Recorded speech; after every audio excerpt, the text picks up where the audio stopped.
ولقيته بيقولي يا حماتي اتصرفي وشوفي لك حل في بنتك كل حاجة عليها تقولي لأ، وبعدين أنا لسه عريس، هو أنا متجوزها عشان تقولي لأ في كل حاجة؟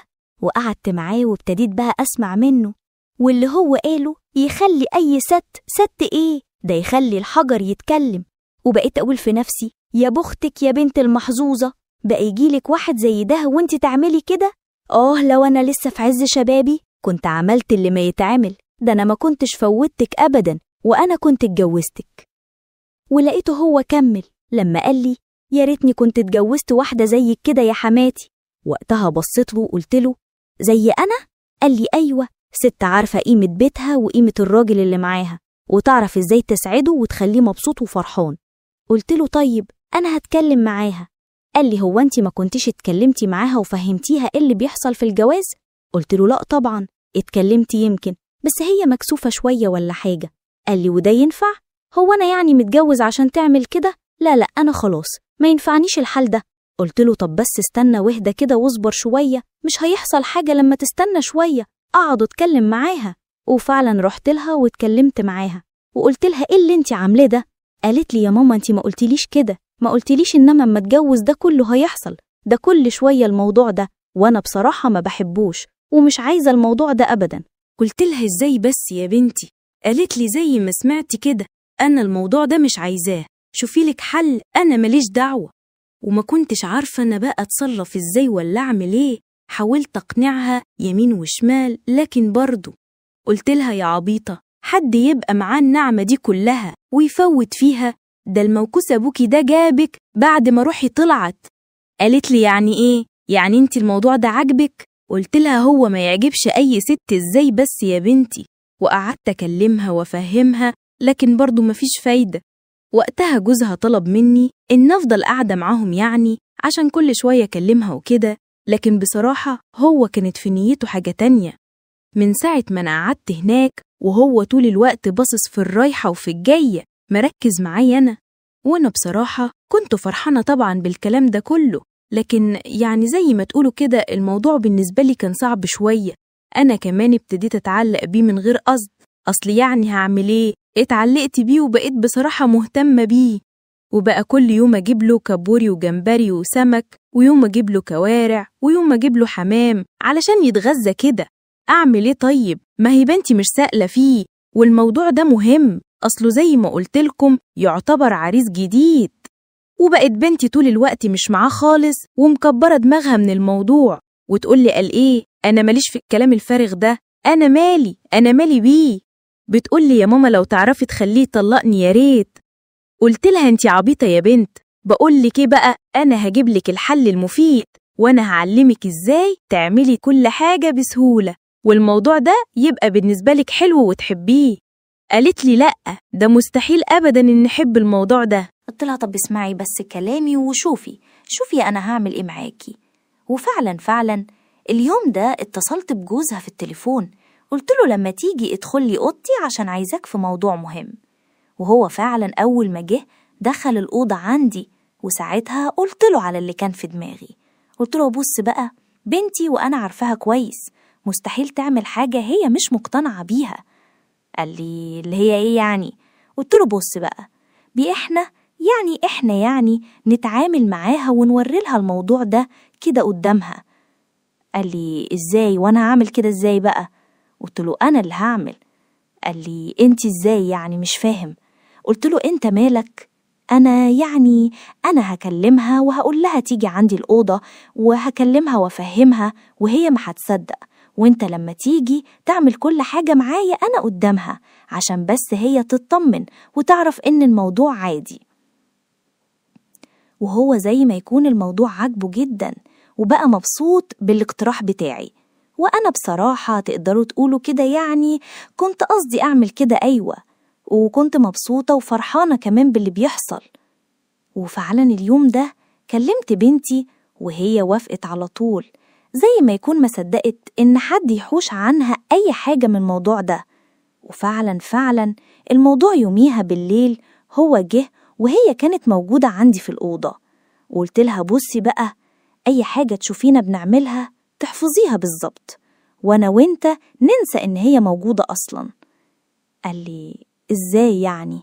قلت له عشان تعرف تتعامل لازم تنسى إن هي موجودة. قال لي أيوة صح، عندك حق.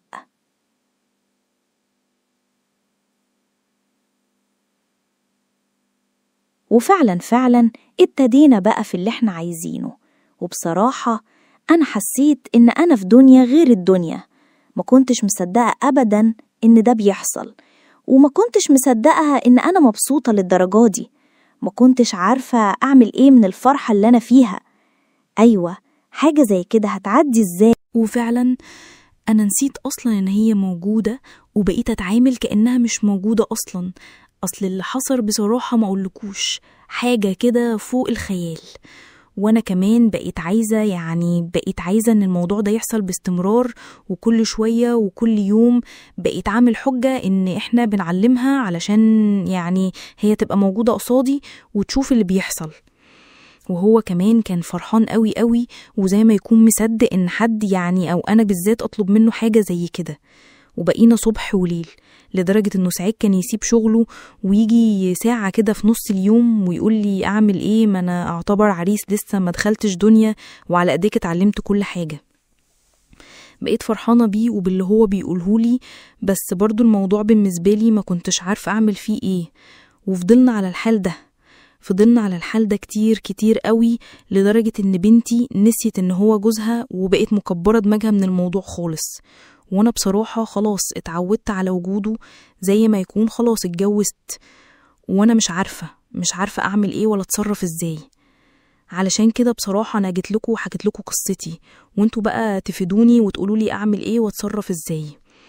وانا هستنى كل التعليقات بتاعتكم، وكمان هقراها كويس، وياريت تقولوا لي على حل في اسرع وقت ممكن، لاني بصراحة خلاص كده جابت اخرها.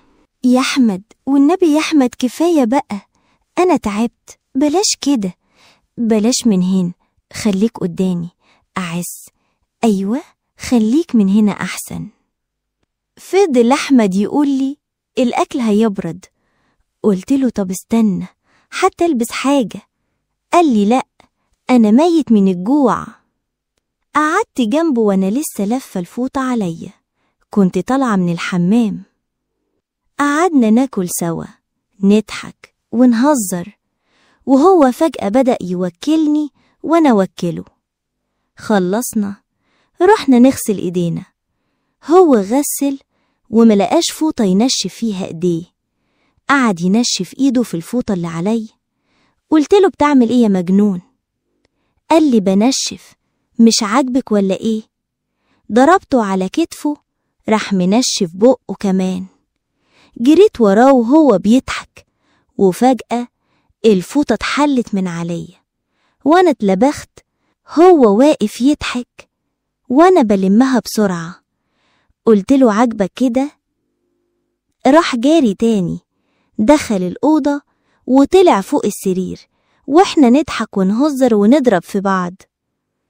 أهلا وسهلا بيكم في قناة حكايات هند. النهاردة معانا حكاية جديدة واتمنى تعجبكم. لو بتحبوا الحكايات الغريبة والمختلفة ما تنسوش تشتركوا في القناة وتفعلوا الجرس علشان يوصلكم كل جديد. بتقول صاحبة القصة: أنا اسمي إيمان، كنت متجوزة واتطلقت من 3 سنين علشان مش بخلف. رجعت أقعد في بيت أهلي، أبويا وأمي متوفيين، واللي عايش فيه دلوقتي أحمد أخويا عنده 23 سنة، أنا اللي مربياه من وهو صغير. جوزي ساعتها بعد محاولات كتير جدا للخلفة وعمليات ومنفعش، قال لي أنا عايزة أتجوز عشان أخلف. قلت له حقت اتجوز، بس أنا مش هينفع أكون معاك بعد كده. طلبت الطلاق وخدت كل حقوقي ورجعت بيت أهلي. قلت لأحمد أنا عارفة دي شقتك وحقك تتجوز فيها، أنا هدور على شقة تانية، وساعة ما تلاقي بنت الحلال. لقيته بيقول لي مفيش الكلام ده خالص، انتي أختي وحبيبتي ولسه بدري قوي على الجواز، وأنا مبسوط إنك هتقعدي معايا وترحميني من أكل الشارع والوحدة. قلت له طيب يا حبيب قلبي، انزل كده لف 2-3 ساعات لحد ما روق الشقة. قال لي ولا هيحصل أبدا، أنا معاكي وهنضف الشقة معاكي واساعدك في كل حاجة. بدأنا سوا أنا وهو نمسح ونكنس ونروق. الشقة كانت شبه زريبة فعلا، تراب وزبالة وكراكيب سنين. قلت له انت ازاي عايش في الزريبة دي؟ رد عليا وهو بيضحك، خلاص بقى يا منى خلصنا. فضلنا نروق لحد آخر النهار، كنا اتهلكنا حرفيا. الشمس كانت غربت بس الشقة بقت بتنور من نظافتها. بعد ما خلصنا قلت له انت جعان؟ قال لي ايوه طبعا جعان موت. قلت له انا مش هقدر اطبخ دلوقتي، خد فلوس وانزل هات لنا اكل عبال ما اخد دش واروق على نفسي. احمد لبس ونزل وانا دخلت الحمام، وبس طلعت لابسه الفوطه لقيته رجع ومعاه مفتاح الشقه طبعا، فدخل. قال لي وهو شايفني حطي الاكل على الترابيزه بسرعه انا هموت من الجوع. قلت له انت جبت ايه، كفته؟ قال لي يلا بس عشان ناكل قبل ما تبرد، لو بردت طعمها بيبقى بايخ وانا خلاص هموت. قعدت جنبه وبدأنا ناكل، نهزر نضحك، هو يوكلني وانا اخطف اللقمة من بقه. ضحكنا ضحك. قلت له يا احمد ده انا من زمان ما ضحكتش كده. قال لي خلاص من النهاردة هتضحكي كل يوم. بعد ما خلصنا رحنا نغسل ايدينا، وهو كالعادة ما لقاش فوطة، راح ينشف ايده في الفوطة اللي انا لابساها. قلت له يا مجنون بتعمل ايه؟ قال لي بنشف بالعند فيكي، وراح منشف بقه كمان. قمت ضرباه على كتفه، راح ضربني وجري. جريت وراه، الفوطة اتفكت وهو واقف يضحك وانا بلمها بسرعة. قلت له عجبك كده؟ جريت تاني وراه علشان أضربه. دخل الأوضة وأنا لسه بالفوطة، كل شوية تقع مني وهو يزيد يضحك. كنت متضايقة وفرحانة في نفس الوقت. صرحت وقلت له بس بقى. دخلت أوضتي بسرعة، لبست ترنج ورجعت له. بدأت أضرب فيه وهو يهزر يضربني تاني، وأنا أقول له اوعى يا واد، يقولني مش هتضربيني تاني، عاد حرامي. أول ما سيبه أضربه تاني لحد ما في الآخر اتمكنت منه. فضلت أضرب فيه لحد ما تعبنا، نهزر وضحك وفرحة ما حصلتش. وبعدين قال لي ايه رأيك نخرج؟ انتي بقالك كتير ما فسحتيش. قلت له يا ريت، نفسي أروح النيل أشم هوا واكل ذرة. قال لي خلاص يلا استعدي أنا هدخل أغير هدومي. قلت له لأ أنا هدخل الأول. خدت الفوطة ودخلت الحمام، ولما دخلت كان بيضحك عليا تاني. خلصت وكنت محتارة ألبس إيه. ناديته أحمد إيه رأيك ألبس إيه؟ جابلي بنطلون وبادي وشميس مفتوح كده. قال لي ده هيخليكي مرتاحة وتتحركي بسهولة. لبست وطلعت مزة فعلا، اتظبطت على سنجة 10. أحمد أول ما شافني قال لي إيه العسل ده؟ إيه السكر ده؟ مسك إيدي وأنا لفيت بدلع وقلت له ده أنت الموز يا أحمد. نزلنا ركبنا المترو، وطول الطريق ما كناش سايبين بعض. وأول ما وصلنا ركبنا حنطور، اتمشى بينا وسط الأغاني والمهرجانات والناس تتفرج علينا، وأنا فرحانة كأني بنت 16 سنة. رجع بينا الحنطور لنفس المكان ومشينا سوا. لقينا بتاع دربوش وبتاع ذرة، راح جاب لي ذرة، وواحد بيبيع ورد واقف بعيد. الراجل اللي بيبيع ذرة يقول لي اتفضل يا عسل، اتفضل يا ست الكل، اتفضل يا ست البنات، ورقة الحب. أحمد بصله وقال له يا باشا دي أختي، وقعدنا نضحك ونهزر وإحنا في قمة السعادة. رحنا عند المراكب وركبنا مركب في النيل. كان قاعد جنبي ومشغل أغاني. قلت له: عارف يا أحمد نفسي أعمل إيه؟ قال لي: قولي اللي في نفسك. قلت له: نفسي أرقص. قال لي: بطلي هبل وجنان. قلت له: علشان خاطري أنا مبسوطة وسعيدة جدا. وفعلا قمت وقعدت أرقص على المركب. كنت حاسة إني طايرة من الفرح، أول مرة أحس إني عايشة بجد. لقيت أحمد قام معايا وبدأ يرقص جنبي، وكان يوم ما يتنسيش. خلصنا وطلعنا على الكورنيش نمشي سوا. دخلنا وسط البلد. قلت له: نفسي آكل كشري، مش جعانة بس نفسي رايحاله. قال لي: من عينيا يا ستي، علشان ما تقوليش إني بخيل. دخلنا محل الكشري، أكلنا ونفسنا فعلا انفتحت. طلبنا حلو وحلينا وخرجنا مبسوطين جدا. قلت له: نفسي أروح الملاهي أركب المراجيح اللي ب4 عجلات وألف أتنفس أتفسح. قال لي: أي حاجة تؤمري بيها تتنفذ، أنا عايزك تنسي كل اللي فات. قلت له: نفسي أنسى اسمي. قال لي: أنا مسؤول أحققها لك. قلت له: إزاي؟ قال لي: بس استني لما نروح البيت. ورجعنا البيت، وأول ما دخلنا حضنته وبوسته، وهو شالني بين إيديه وقعد يلف بيا ويضحك. قلت له: ده أنا كنت مخنوقة ومهبوسة، نفسيتي كانت متدمرة. قال لي: وأنا جاية أنسيكي كل حاجة حتى اسمه، بس مش عايزة أقولك. قلت له: ليه؟ مش أنت وعدتني؟ ما تبقاش رخم وخليك قد وعدك. ضحك ضحكة كبيرة وقال لي: أنا خايف تضربيني. قلت له: ما تقولش كده، ولا أنا مش حبيبتك؟ قال لي: خلاص حاضر. دخل أوضته وجاب سيجارة باين إنها مظبوطة. قال لي: امسكي دي كده، أحلى مسا. قلت له: إيه ده؟ أنا مش عايزة أنسى. قال لي: خديها، خدي نفس ورا نفس وشوفي اللي هيحصل معاكي. خدتها وبدأت آخد نفس ورا نفس. قلت له: طعمها غريب. قال لي: بس كمليها للآخر.